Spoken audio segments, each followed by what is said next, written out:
Chadia, first of all, congratulations on this amazing book.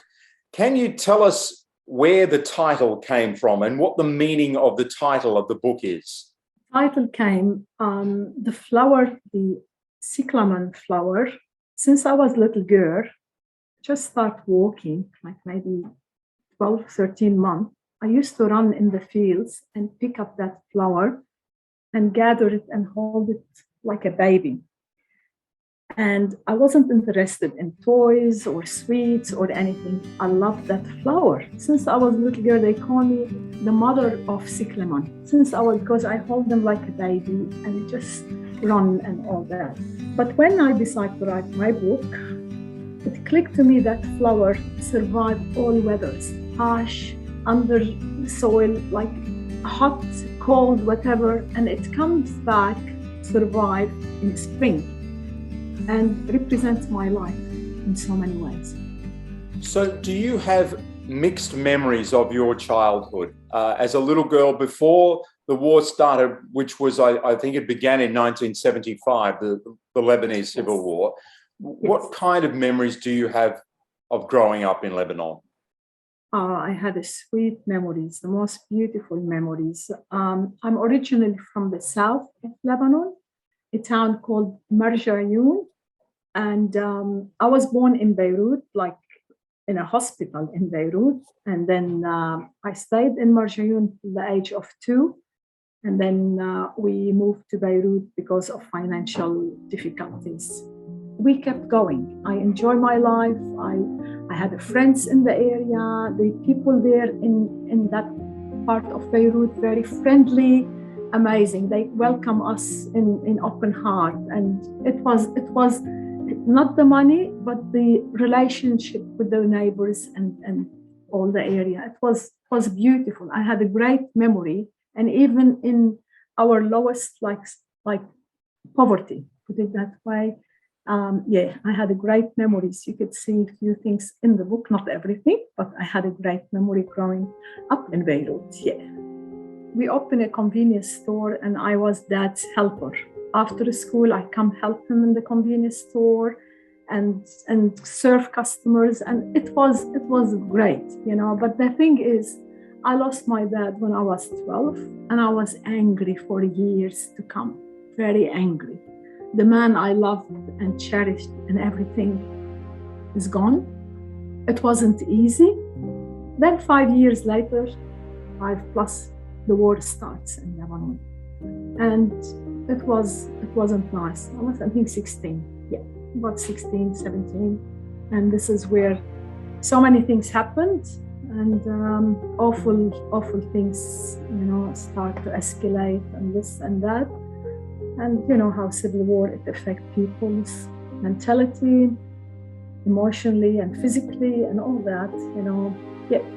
So the Civil War impacted your family directly, didn't it? You had your mother, your sister injured by shrapnel, gunfire. So it came to your door, literally. Yes. In our area, it was awful. What happened, both parties, because I'm not with either party, like they split Beirut to east and west. And it was awful experience because the Lebanese people, they are loving people, they caring, they celebrate, the Eid in the Muslim, and the Christmas for the Christian, and vice versa, visit each other and all that. And the war came and to separate people, this is not the Lebanese, but it was third party, of course, in any war. And my mom got injured. She went to the butcher early morning and the vegetable shop, and it was a big blast in our area. So many people get killed and injured, and mom nearly died. And a rifle and the sniper, he shot my sister in the leg in our area. It was a break, ceasefire. It was ceasefire, shot her, and we found out he was mercenary, paid by some people to do that. It was awful experience, and I lost my cousin, my friends, so many people died, etc. Yeah. It is amazing. And from my reading, the Civil War lasted for about 15 years, from 1975 to 1990. Nearly 1 million people were displaced. About 100,000 people were killed. It's very hard for us here in Australia to comprehend the kind of chaos that you must have been living through. It was indeed awful. It was unbearable. I was brave the first few years, but I think 1980, late 79, 1980, after living in the war 5+ years, I had nervous breakdown, not eating, like a skeleton. I was strong, always like, say tough and resilient and all that, but enough is enough. Yes. So was there a day that came along when you, along with your family, decided to leave? I had a friend which is at school. He went to America to study to be orthodontist, and he sent me a letter early 1980. And the letter applied a lot of things in my mind to go finish my study overseas, which is in the States. My family didn't leave, so I decided to leave, and I left Lebanon. What was it like as the plane's wheels were leaving Lebanese soil? I guess I've got this movie picture in my head and you're looking out the window. What kind of feelings did you have? Oh, I had a camera with me. I took photo. That shot, you could see the wing, the plane wing, when I was leaving Lebanon. I still have it. It's fuzzy, not clear, but you could see that particular photo. I have a couple shots. It was a relief and it wasn't. I am a family person. I love my family. And it was very hard to leave your loved one behind. Like a few months before I flew to America, I wasn't Chadia, the one people know. I used to sit in a corner, shivering, panicking, each bomb, each explosion. You arrive in America with what? A suitcase, a song in your heart, and a wish for a better future. That's true. I tried to apply for a student visa. They said it take a year. Then I had a business visa. Somebody helped me to write a letter to the American embassy in Beirut, and I got a business visa. I arrived to America on a business visa. And so, Chadia, where did you end up? In what city, what town in the US? In Texas, in Houston. Wow, which is a long way from Beirut. What happened? I arrived in New York, and we have friends in New Jersey. I thought I would stay maybe in New Jersey, but I contacted an old friend who I was in Lebanon with. And she said, come to Texas, and there are so many universities and all that. And this is how I ended in Houston, Texas. So culturally, I imagine that was a huge change for you as well, to go from this vibrant city in the Middle East, smack bang into the middle of Texas. Oh, it is Texas. It was nice. The weather was so hot. But it was okay. I remember when I arrived there, just first car I bought, it was Pontiac Grand Prix, and I paid $500 for that. I have a little money with me. Then I started working as a cashier in one of the petrol stations, and it was misunderstanding. So many stories, you will laugh or cry. Somebody coming, and the Texan accent is beautiful, but for me, it was difficult to understand that slang.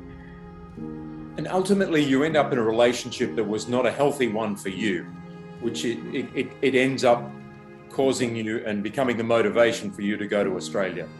Yes. What happened, I stayed 3 months and I renewed another 3 months. My visa only 3 months. The truth, I met this guy through his sister, but then I was looking at options because I couldn't go back to Lebanon. Renewed my visa once more, and they said, that's it, you can't have any renewal. And it was like opportunity for me. I said, okay, look, I marry this guy, I stay in America. It was like, I don't think business with any people when I meet them, but because when desperate to stay in America, you cannot go to to Lebanon, the airport that particular time was closed. It opened on and off, like randomly, you know.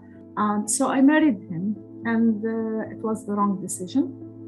And he declared love and everything at the beginning and all that, but I married him. It was maybe the wrong reason I married him, because I was illegal migrant. And within a year, I left. So I went and stayed in the car for 3 nights. And it wasn't a nice experience. I left with nothing. I have few coins. They were in the car. I used them. I survived on chocolate bars from one of the convenience store. I go to their bathroom, wash my face, put my same tracksuit, go back. It was the worst 3 nights in my life. Like, I lived in the war, but another thing happened there, you know. I was always homesick. I want to go to Lebanon, but in that time, like more than 5 years, most of my family moved to Australia. My sister sponsored them. She moved a year after me, like 1981, with her family. And they opened a little convenience takeaway shop in Brisbane. And she sponsored one after the other. And then she sponsored me. And I remember it like yesterday. Now it's over 35 years. When I went to the Australian embassy in Houston, I said to the consul there, I said, I'm so sorry. I want to tell you something. Look, you know, all these, my papers, etc. But I don't have a visa to stay in America. I'm illegal migrant because whatever reason. And I was working. I worked 2 jobs actually. And he said, who cares about, you are on Australian soil and you will be joined with your family as soon as possible. I remember it like, and I said, oh my goodness, like I'm telling him I'm illegal. Like, you know how it's just awful. Like they come and take, and nobody did anything. And I had police clearance because with the application, I rented a unit, I did this. No one, like they know about me because I tried to apply to extend my visa, they refused it. And they didn't come near me. I was working hard. Well, I used to work nonstop, work 5 days and 2 days babysitting. I was homesick, and then my family, most of them here, and I decided, you know, I think it's good to go, just try it to see how I go. So I got the visa from like the consul, and he said, yes, but this is what it's, family is everything. And that's why I joined my family here. So from the attitude and the words of that Australian official on American soil, you must have felt almost like an instant connection with Australia. Amazing feeling. What a great feeling. Like Australia welcomed me before I arrived. And like, it's a great, like, I can't thank Australia enough. I'm so proud to be Australian and living in this beautiful land. I can't express it anymore. It's amazing. Well, it's been many years now, Chadia, since you first arrived, and you've created an amazing little business on the Gold Coast and got your own family here now. How do you look back on that period, and what do you think when you wake up every morning? Thank God, I'm happy and I'm safe. And thank you, Australia. Always, this is what the way I wake up, say, thank you, God, I'm safe, and thank you, Australia. Yeah. But you've worked hard for it, haven't you? Very hard. Look, all of us, we go through things, and I think the thing in our life, we shouldn't give up. We should be resilient, and especially like my story will apply to so many people. I'm not the only, there are so many bigger stories than mine. But I believe is you never give up, and always look at the sunny side. Life is beautiful, and tough things, it make you stronger. Like I remember when I was a little girl, when I was growing, and I have big lips. Until the teenager years, all my friends tease me I have the big lips. And I cried sometimes. I said, why I have big lips, you know? And short, I'm short. But what I did, Simon, I took advantage from those two things. I'm proud to have a big lips. Now people paying thousands of dollars to have bigger lips. Especially on the Gold Coast. And I wear high heels and always I put lipstick. Those two things, I never leave home without them. So you make things positive from negative people put you down or anything. And this is applied to all of us on daily basis, especially the teenagers. They are all of them beautiful. Everybody has beauty in them. But you see, oh, they tease me about my hair. They tease me about my height. I'm too tall. I'm too short. I'm full. I'm all this. They shouldn't take anything like that because all of us unique. And we look at us, unique is beautiful. I have something here, just one thing I saw the other day. And I love it. It's one of my favorite quotes. It says, strength lies in differences, not in similarities, it's by Stephen Covey. So this is what, if all of us is same, it's boring. And when you have different culture, different religion, different color, you feel like if we are the same, like my husband and I will look exactly the same, we will kill each other.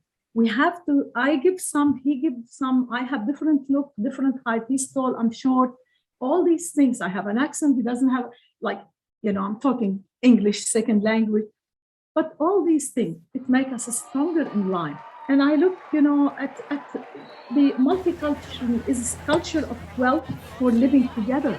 Because sometimes I have a friends, like now they've been friends 11 years, they never have somebody from overseas. And now they say, I love that. And I said, look, I'm humble, I don't want to hear. But they say, Chadia, you make us better people.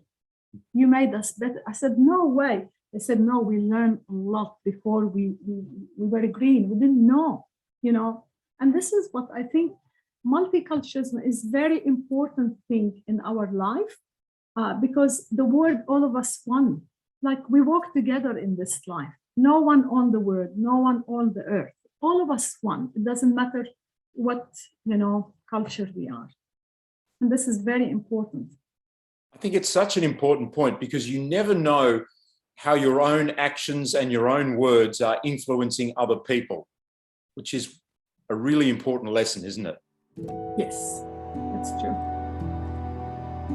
My story it has 3 parts in it, like Lebanon, America, and Australia, which is, you look at 3 different countries, 3 different cultures, 3 different, beliefs or different things. But I mean, at the end of the day, we are like, as Australian here, we are so proud to live in this amazing land. We are very happy. We are thrilled. I can't say anything else. I don't know how to say it. Sorry. I think you've said it all there. So how do you feel now? Does your heart still break for Lebanon, for the country of your birth? Simon, I had beautiful memories and I had awful memories. So I'm trying not to forget my homeland. My heart is there, but I can't see my family living in Lebanon at this stage. I don't know how it is, but I have, like, my roots are Lebanon. And they say you never forget your roots, but you have to keep going. And this is what, I never forget my roots. I'm proud to be from Lebanese heritage, but also maybe the memories, it go back and just, it triggered me. I went only once to Lebanon and I love it. After nearly 33 years, I went 2014 and I took my daughter Sam, and it's amazing. It's beautiful country. The people are warm. The people are generous. The hospitality, like you can't cut all these traditions. But when it comes to the civil war or conflict or something like that, I don't want to know more about the politics there, because everybody is right and everybody is wrong. Mm. So you look at it, you say, look, I like to express my opinion, but I'll lose at the end because I don't know which party is right, which party is wrong. So it's better to be in the middle, not to give opinion about what's going on there. It's sad. It's very, very sad to see what's happening now and before. Yours is such an amazing story, and I'm sure you've influenced a lot of people just by your presence and being here and the example that you've set, Chadia, for so many, let alone for your own family as well. I'm very proud Aussie, and I'm very proud Lebanese. So if we forget our roots, we never have roots. So always you have to look your roots, and then new roots. Like I have, my children were born here. My family are here. So I have 2 countries and I love them so much. Of course, I'm living in Australia because whatever reason, the war or whatever it is, personal or whatever it is, but I never forget my roots, but I'm Lebanese, Australian. And always I say, you know, like love and music, they are understood by all languages. When you are in love and when you hear nice music, whatever the music is from any country, from any place in the world, you enjoy it and love it. And this is where, you know, we met. We've been together now more than 35 years. We met in 1986, and our first date, just to let you know, was McDonald's. That's our... How romantic. We went for a breakfast. Yes, yes. He was the night manager and I was the senior night auditor. And wow. I love the story starts, yeah, plus 35 plus years. Yeah. Well, congratulations to the 2 of you and the amazing book that you have written. I think both you, Chadia, and Martin make our country a much better country. So thank you so much for talking to us. I really enjoyed it. Thank you so much. Thank you. Thank you, Simon. Thank you, Australia. I love you, Australia.